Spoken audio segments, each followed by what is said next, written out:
2023년 5월 3일 오후 9시, 일본 홋카이도 쿠시로시의 경찰서에 한 건의 신고가 접수되었습니다. 신고자는 자신이 사람을 찔렀고 그 이후 극단적인 선택을 시도하다가 실패했다고 밝혔죠. 신고자의 자택으로 향한 경찰은 목에 피를 흘리며 쓰러져 있는 상태로 의식을 잃어가고 있는 37살의 남성, 후지야마 코우지를 발견하고 병원으로 이송했습니다. 그의 생명에는 이상이 없는 상태로 확인이 되었고 추후 병원 치료를 통해 회복한 후에 경찰 조사를 받게 되었어요. 그리고 후지야마가 찔렀다고 밝힌 피해자는 39살의 여성 코사카 시오인 것으로 밝혀졌습니다.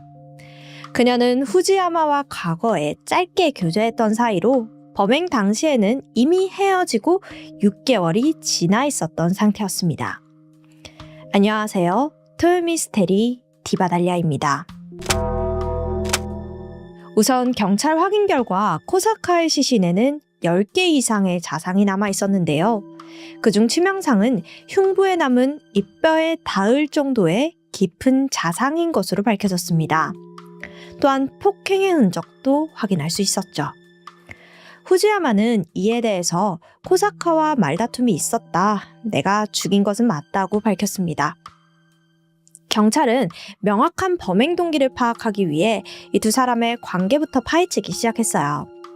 그런데 조사 과정에서 후지야마 이 사람 참 과거가 심각하더라고요. 성범죄 전과 스토킹 문제로 최소 3번 이상 직장에서 해고된 이력이 있었던 겁니다. 심지어는 SNS상에서 불특정 다수의 여성들에게 성희롱 발언을 했던 흔적도 밝혀지면서 그가 정상적인 성관념을 가진 인물이 아니라는 사실을 엿볼 수 있었고요. 2014년 8월 후지야마가 자신의 지인인 한 여성에게 수면제를 넣은 음료수를 먹인 후에 그녀를 호텔로 데려가 폭행 및 강간한 사건이 있었습니다. 그는 범행 이후에 피해 여성의 지갑에서 현금 3만 엔을 훔쳤고 이 사건으로 인해 체포되었어요. 그가 이 사건으로 실형을 살았다는 언론 보도가 없는 걸로 봐서는 실형을 살진 않았을 가능성도 있습니다. 그래서일까요? 후지야마는 쉬지 않고 여성을 상대로 범행을 이어갔습니다. 요양업계 종사자였던 후지야마는 동료들이나 환자들로부터 상냥하며 커뮤니케이션이 잘 되는 스태프라는 평을 얻으면서 나름대로 좋은 이미지를 가지고 있었어요. 하지만 그는 사실 음침한 속내를 가지고 있었고 반복적으로 여성 동료들을 스토킹했습니다. 알려진 것만 3번이에요. 결국 직장에서 해고되었고 경찰에게 주의도 여러 번 받았다고 합니다. 그럼에도 일손이 절대적으로 부족한 업계 특성 때문인지 어렵지 않게 이직을 할 수 있었어요. 그렇게 사건 발생 1년 전부터 다니기 시작한 요양시설에서는 큰 문제를 일으키지 않고 근무하고 있었고 그러던 중 코사카와 만나게 된 거죠. 이 두 사람의 첫 만남은 2021년 11월에 열린 단체 미팅이었습니다. 코사카는 후지야마의 정중하고 상냥한 말투에 호감을 느꼈고 대화도 나름대로 잘 통했습니다. 그래서 얼마 지나지 않아서 곧바로 사귀게 됐죠. 그의 모습은 겉모습으로 봐서는 문제가 없었어요. 여자친구의 눈에 그는 직장 동료들에게도 환자들에게도 평판이 좋은 친절하고 다정한 사람으로 보일 뿐이었습니다. 그런데 그 콩깍지도 얼마 못 가 벗겨지고 말았어요. 코사카가 후지야마의 어두운 과거를 듣게 된 겁니다. 그녀가 들은 건 남자친구 전과에 대한 이야기뿐만 아니었습니다. 후지야마가 SNS상에서 여성들에게 헌팅을 하고 다녔다는 사실까지 알게 되었죠. 이게 어떻게 알려졌냐면 그가 SNS상에서 쿠시로시 거주 중이라는 사실을 알린 여성들에게만 헌팅을 했기 때문입니다. 후지야마는 몇 년 전 굿쿤이라는 닉네임으로 SNS에서 활동을 하면서 직접적이든 간접적이든 쿠시로시에 거주 중이라는 사실을 드러내고 있는 여성 유저들의 계정에 안녕하세요. 저는 굿쿤이라고 해요. 잘 부탁드립니다.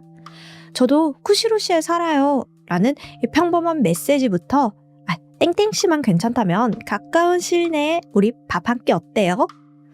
땡땡씨는 성룡이 굉장히 강하신 것 같네요. 우리 조금만 더 친해지면 카카오톡으로 이야기 나누어도 좋을 것 같아요. 이렇게 보냈다고 합니다. 참고로 우리나라는 만남을 목적으로 할 때 라인을 많이 사용한대요. 근데 일본은 반대로 만남을 목적으로 할 때는 카카오톡을 이용한다고 합니다. 아무튼 그는 노골적으로 성적인 뉘앙스를 풍기는 메시지까지 반복적으로 남기고 다녔습니다. 심지어는 실제 지인 중 호감을 느끼는 여성을 발견했을 때는 집요하게 그 여성의 계정을 찾아서 땡땡씨 발견, 저 아시죠? 라는 메시지를 남기기도 했죠. 물론 이 대부분의 여성들은 이 메신저를 받고 무시를 했지만 그중 답장을 보내는 사람이 나타날 경우에 그는 반복적으로 만남 목적의 메시지를 보낸 것으로 확인이 되었습니다. 그러다 보니 쿠시로시에 사는 여성들 사이에서 후지야마는 나름대로 유명인이었습니다. 물론 안 좋은 쪽으로요. 하지만 이와 같은 사실을 알게 된 후에도 코사카는 이별을 못하겠는 거예요. 너무 좋아서가 아니에요. 후지야마가 단순 전과자가 아닌 강간 전과자라는 사실에 두려움을 느낀 거죠. 그녀는 그와 어떻게 헤어지면 좋을까에 대해서 고민하기 시작했습니다. 그러던 중 그녀의 결심을 서게 하는 일이 발생했죠. 그가 코사카의 신용카드를 멋대로 사용한 사실이 발견된 겁니다. 2022년 가을, 코사카는 자신이 사용한 적 없는 카드 내역을 발견했습니다. 온라인 게임에 한 200만 원 정도 과금한 내역이었죠. 직감적으로 후지야마라는 것을 느꼈고 이에 대해서 추궁하자 그 역시 사실을 인정했습니다. 후지야마는 그녀의 카드 비밀번호를 몰래 훔쳐본 후 멋대로 카드 결제를 했다고 밝혔습니다. 코사카는 이 사건을 계기로 후지야마에게 이별을 고할 것을 결심하면서 그의 어머니 A씨에게도 3자 대면을 요청했어요. 그리고 그 자리에서 2가지 조건을 제안합니다. 경찰에 신고하지 않을 테니까 본인과 헤어져 줄 것, 매달 몇십만 원씩 사용한 금액을 변제할 것. 그는 덤덤히 이 조건을 받아들였고 그렇게 두 사람의 관계도 끝나는 것처럼 보였어요. 그런데 몇 달 뒤 후지야마의 태도가 급변했습니다. 갑자기 그녀에게 재결합을 요구하기 시작한 거예요. 사실 코사카는 돈을 받아야 했기 때문에 후지야마와의 연락을 완전히 끊지 못하고 있던 상황이었습니다. 그런데 2023년 3월부터 4월 이 한 달 동안 전 남자친구에게 계속 전화와 메시지가 오는 거예요. 그녀는 고통스러웠습니다. 심지어 하루는 퇴근길에 직장 동료랑 편의점 가고 있었거든요. 그때 후지야마가 나타나더니 너 따위 여자는 평생 시집 못 갈 거야 라면서 욕을 하고 가는 거예요. 코사카는 이 사실을 그의 어머니 A씨에게 전했습니다. 어머니는 아들에게 왜 찾아가서 그런 짓 했냐면서 다그쳤는데 그는 찾아간 게 아니라 우연히 만난 것 뿐이다 하면서 말을 피했다고 해요. 물론 A씨는 아들이 거짓말을 하고 있다는 사실을 느꼈습니다. 이 직감적으로 스토킹하고 있다는 걸 알 수 있었죠. 게다가 후지야마는 이 시기에 코사카뿐만 아니라 또 다른 여성 2명에 대한 스토킹 혐의로 경찰에게 경고를 받기도 했습니다. 또 한 번은 우연을 가장한 척 코사카 앞에 나타났어요.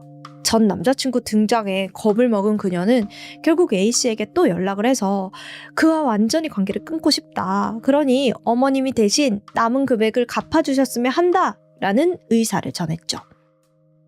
A씨는 이 사실을 후지야마에게 알리면서 내가 한 번에 그냥 빚을 갚으러 다녀올 테니까 앞으로 코사카 씨에게 연락을 하지 말라고 다그쳤어요.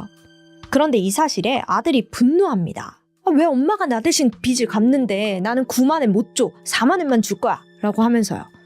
결국 어머니가 그 돈에 자신의 사비를 더해 9만 엔을 만들어서 직접 코사카에게 전해줬습니다. 그날 그녀는 어머니에게 마지막으로 한 가지를 더 부탁했어요. 앞으로 2번 다시 후지야마가 자신에게 연락하지도 찾아오지도 않을 것이라는 서약서를 전해줬으면 한다는 겁니다. 그래서 5월 2일 A씨는 아들에게 서약서를 건넸죠. 이 서약서를 본 후지야마는 또 막 화가 났습니다. 그는 소리쳤습니다. 다른 남자에게 빼앗길 바에야 내가 죽여버릴 거야 라고요. 그러면서 이 서약서를 갈기갈기 찢더니 집 밖을 뛰쳐나가 버려요. 이 어머니는 아들이 코사카에게 해를 끼칠 것이라고 확신을 했고 다급히 그녀에게 연락해서 집 말고 다른 곳으로 피해 있어라 라고 합니다. 코사카는 A씨의 연락을 받고 당장 집을 떠나 하룻밤 친구 집에서 지내기로 했어요. 그리고 다음 날 밤 9시가 되어서야 조심스럽게 집으로 돌아왔죠. 집 근처에는 후지야마의 기척이 느껴지지 않았습니다. 그녀는 설마 집 안에 들어가 있을 리는 없겠지? 라고 생각했어요. 하지만 예상은 크게 엇나가고 맙니다. 집에 들어서서 옷장 앞으로 향한 그 순간 이 후지야마가 옷장 문을 열고 튀어나온 겁니다.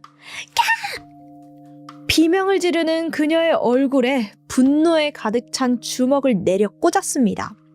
코사카는 이 저항조차 하지 못하고 힘없이 쓰러졌고 후지야마는 망설임 없이 준비한 칼을 꺼내서 그녀의 가슴과 목을 마구 찌르기 시작했죠. 결국 무방비 상태로 공격을 당한 끝에 그녀는 그 자리에서 사망하고 말았습니다. 그리고 후지야마는 곧장 집으로 돌아가서 자신 역시 목숨을 끊으려고 시도했어요. 근데 막상 목에 칼을 좀 찔러 넣으니까 생각보다 너무 아픈 거예요. 결국에는 극단적인 선택을 포기하고 경찰에 자수하는 길을 선택했던 겁니다. 그는 그럼 어떻게 그녀의 집에 들어갈 수 있었던 걸까요? 사실 후지야마에게는 코사카의 집 여벌 열쇠가 있었습니다. 이 두 사람이 짧게 교제할 당시 무단으로 복제를 해뒀던 거죠. 그래서 그는 어렵지 않게 그녀의 집으로 들어갔고 옷장에 숨어서 그녀가 집에 돌아올 때를 기다렸습니다. 그리고 마침내 코사카의 인기척이 느껴지자 옷장에서 튀어나가서 그녀를 공격하기 시작했던 거고요. 2023년 12월 후지야마의 첫 공판이 열렸습니다. 그리고 이때 그는 자신의 혐의를 모두 인정하면서도 충격적인 발언을 내뱉었는데요. 사건이 있었던 5월 3일을 숫자로 발음하면 쓰레기 날이 되죠. 코사카에게 딱 맞는 날이었네요. 살인 외에 다른 선택지는 없었습니다. 살인 후에 느낀 감정? 달성감뿐이었어요. 참고로 일본어로 숫자 5는 고라고 발음하고 숫자 3은 보통 산이라고 말하는데 일본식 개수 세기 방식에서는 3을 미로 발음하기도 한대요. 그리고 쓰레기가 일본어로 고미니까 5월 3일이 고미의 날, 그러니까 쓰레기의 날이 되는 겁니다. 자신의 범행에 한 점 부끄러움 없다는 듯한 그리고 모든 책임은 코사카에 있다고 말하는 듯한 발언이었습니다. 이런 아들의 모습에 질린 어머니는 증언대에 서서 아들이 유치장에 있을 때 저한테 보낸 편지에도 지 얘기만 잔뜩 써있고 반성의 기미는 조금 더 느껴지지 않았어요. 앞으로는 아들과 엮이고 싶지 않습니다. 라는 입장을 밝혔고 검찰은 후지야마에게 징역 20년을 구형했습니다. 그리고 2023년 12월 15일 후지야마에게는 놀라운 형량이 선고되었습니다. 검찰의 구형보다 1년 높은 징역 21년형이 선고된 겁니다. 구형을 넘은 판결이 선고되는 것은 극히 이례적인 일이에요. 하지만 그럼에도 후지야마의 형량이 너무 낮다는 여론이 지배적이었습니다. 이 사형이나 무기징역이 아니라는 사실을 믿을 수 없다는 건데 후지야마가 성범죄 전과도 있고 반복적으로 스토킹 문제를 일으키기까지 한 인물이다 보니 그런 것 같습니다.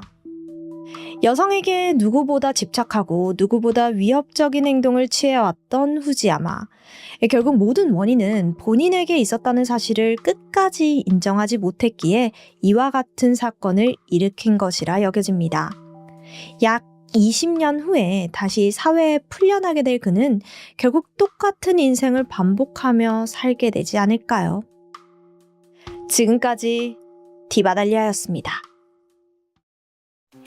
안녕하세요. 토요미스테리 디바달리아입니다. 오늘의 이야기 바로 시작해볼게요.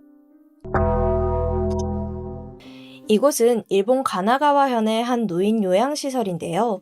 지난 2014년 11월 4일 새벽 1시 50분, 이곳 실내 정원에서 87세의 노인 남성이 쓰러진 채 발견되었습니다.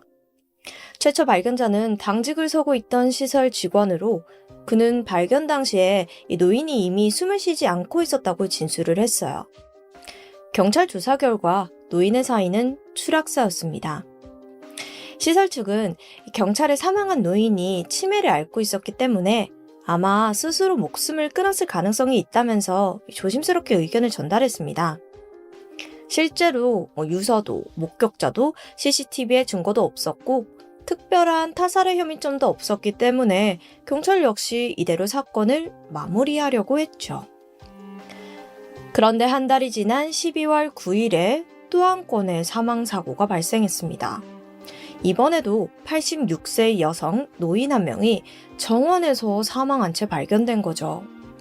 그리고 한 달이 채 지나지 않은 12월 31일에 96세 여성 노인 한 명도 같은 장소에서 같은 모습으로 발견되었습니다. 2달 새에 같은 시설에서 무려 3명의 노인이 같은 사인으로 사망한 겁니다. 이거 우리가 생각해도 조금 이상하잖아요. 경찰 또한 이 일련의 사망 사건들이 모두 극단적인 선택일 가능성은 낮다고 판단이 되었고 분명 누군가가 노인들의 죽음에 연관이 되어 있을 거라고 생각이 들었어요. 경찰의 판단에는 근거가 있었습니다. 바로 층마다 설치되어 있는 베란다 난간이었는데 사망한 노인들이 발견된 장소는 실내 정원이잖아요. 거기가 각 층의 베란다에서 내려다볼 수 있는 장소예요. 따라서 정원으로 떨어지려면 이 베란다에서 뛰어내려야 합니다. 그런데 이 베란다에는 약 120cm 정도 난간이 설치되어 있었어요. 일반 성인들에게는 이 높은 높이는 아니지만 고령의 노인들이 자력으로 넘기에는 조금 무리가 있는 높이입니다. 게다가 사망한 노인들은 평균 신장 한 160cm 정도의 거동이 불편한 상태였기 때문에 이들이 스스로 난간을 넘어서 정원으로 뛰어내렸다는 건 사실상 말이 되질 않습니다. 경찰은 곧바로 수사에 돌입했죠. 그러던 중 6개월이 지난 2015년 5월에 같은 시설에서 또 다른 사건이 발생합니다. 이번에는 시설 내의 절도 사건이었는데요. 범인으로 체포된 이는 시설 직원인 20대 남성 이마이 하야토.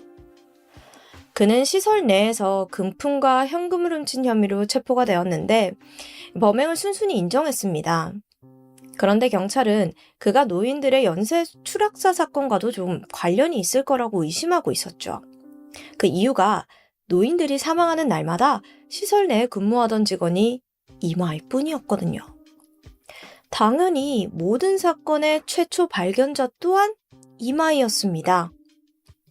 처음에 경찰은 그를 유력 용의자로 보고 있었지만 체포할 만한 증거가 없어서 답답하던 상황이었거든요. 근데 마침 절도 사건으로 그를 체포할 수 있게 돼서 다행이었죠. 경찰은 이마이에게 너 노인들의 추락사와 관계가 있냐? 이렇게 물었지만 그는 나는 전혀 관계가 없다면서 강하게 부인했어요. 하지만 이내 그는 태도를 바꿔서 자신의 범행을 인정하는데요. 사실 자신이 죽일 생각으로 노인들을 베란다에서 내던졌다고 자백한 겁니다. 범행 동기에 대해서는 구체적으로 밝혀지진 않았지만 여러 감정이 있었다고 말을 하는데요. 그러면서 손이 많이 가는 노인네들 귀찮아서 베란다 밖으로 던져버렸다. 노인네들 간병하느라 내가 스트레스가 어마어마하게 쌓였다. 이들이 사라지면 일이 조금 편해지지 않을까 생각했다. 등의 발언을 하면서 조사를 진행하는 경찰을 충격에 빠지게 했습니다. 한마디로 업무에서 쌓인 스트레스를 풀기 위해서 노인들을 살해했다는 건데요. 이마이에 대해서 한번 살펴보면 그가 해당 시설에 입사한 건 2014년 5월이었습니다. 그는 요양보호사로 일했던 경험은 없었지만 응급구조사 자격증을 가지고 있어서 일에 빠르게 적응했다고 해요. 그는 일을 잘한다고 평판이 좋았고 힘든 일도 담담히 해내는 직원이었다고 동료들은 말했습니다. 그런데 이 이마이를 좋게 보던 직원들도 어느 순간부터는 그를 이상하게 여기기 시작했는데 그게 바로 절도 사건 때문이었습니다. 이마이가 당직을 서는 날에만 자꾸 노인들이 사망하는 일이 생기니까 시설 측에서 그에 대한 배려로 그를 당직에서 제외시켜줬다고 해요. 앞서 언급했던 이 시설 측은 사망한 노인들이 스스로 목숨을 끊을 가능성을 생각했던 겁니다. 이 시설에서는 그가 정신적으로 좀 힘들까봐 배려를 해준 거죠. 근데 이마이가 당직을 안 서니까 이번에는 노인이 살해되는 사건은 발생하진 않는데 이상하게 물건이 자꾸 없어진다는 말이 도는 거예요. 해당 시설의 입소자들 대부분이 치매를 앓고 있었기 때문에 처음에는 직원들 모두가 그냥 치매로 인한 망상이라고 판단을 했습니다. 실제로 그런 경우가 잦거든요. 그런데 점점 직원들이 직접 느낄 정도로 물건들이 사라지는 거예요. 항상 반지나 목걸이를 차던 노인들이 반지가 없어지거나 목걸이가 없어지거나 하는 일이 몇 번씩이나 발생을 하니까 직원들은 서로를 주시하기 시작했습니다. 본래 치매를 앓고 있는 입소자들은 현금이나 현물을 갖지 못하는 게 원칙인데 좀 간호 등급이 낮은 입소자들 경우에는 소지가 가능했다고 해요. 한마디로 훔치려면 언제든지 훔칠 수 있는 그런 환경이었던 겁니다. 그리고 이마이가 의심을 받기 시작한 건 그의 행색이 눈에 띄게 좋아지기 시작한 게 계기였어요. 이마이는 어느 순간부터 경마에서 큰 돈을 땄다며 한 끼에 30만 원, 40만 원이 넘는 고급 레스토랑에 자주 가면서 사치를 부리기 시작했습니다.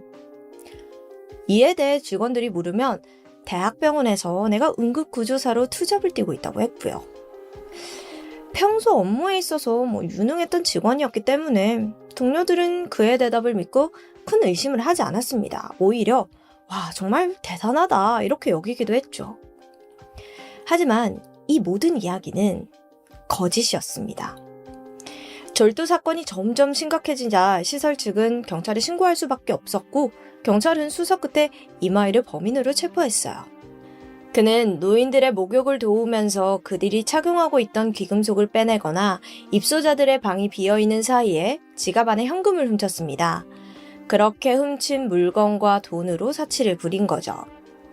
그런데 이마이가 체포되고 난 후에 시설 직원들 사이에서는 한 가지 이상한 이야기가 퍼지기 시작하는데요. 사실 세 번째 추락 사건이 있기 전에 시설 내에서 또 한 건의 사망 사건이 있었습니다. 입소자 한 명이 자신의 방 화장실 앞에서 쓰러진 채 발견되어서 병원으로 이송이 됐는데 끝내 사망한 사건이었죠. 당시 최초 발견자 역시 당직 근무를 서고 있던 이마이였습니다. 그런데 유족이 시설 측에 이런 말을 남겼다는데요. 자신의 어머니는 스스로 거동을 할 수 없는 사람인데 화장실 앞에서 쓰러진 게 너무나 이상하다고요. 그래서 살인이 의심된다고 했습니다. 그러나 이 사건은 사건성이 없는 것으로 판단이 되어서 그대로 종결되어 버렸죠. 자, 이 사건이 직원들 사이에서 이야기가 되었던 이유는 그가 해당 입소자의 사망 직전 저 사람 슬슬 위험하다고 말했기 때문입니다. 이마이가 직원들에게 저 사람 곧 죽을 것 같다, 그렇게 느껴진다 이렇게 말하고 얼마 지나지 않아서 실제로 사망한 거예요. 당시에는 우연의 일치라고 여겼던 일들이 그가 추락사 사건의 범인이라고 알려지고 나서는 우연이 아니었습니다. 아마 살해를 하기 위해 밑밥을 깐 것으로 생각이 되는데요. 그런 거죠. 저 사람 곧 극단적인 선택할 것 같다. 이렇게 사람들에게 생각하게끔 해서 의심을 피할 수 있도록요. 하지만 이마이는 구체적인 범행 동기는 물론 해당 사건과의 연관성에 대해서도 입을 꾹 다물었어요. 확실한 건 밝혀지지 않았습니다. 다만 직원들의 증언에 따르면 그가 허언증을 앓고 있었다고 하는데요. 그는 자신의 여동생이 사망했다는 이유로 일주일간 이렇게 휴가를 낸 적이 있는데 알고 보니까 여동생이 멀쩡하게 살아있던 거예요. 또한 아무리 경마에서 이겼다고 해도 너무 돈을 많이 쓰는 거 아니냐 이렇게 동료가 걱정하니까 자기가 원래 호텔의 VVIP여서 걱정하지 말라고 하는 겁니다. 물론 이 역시 사실은 확인되지 않았어요.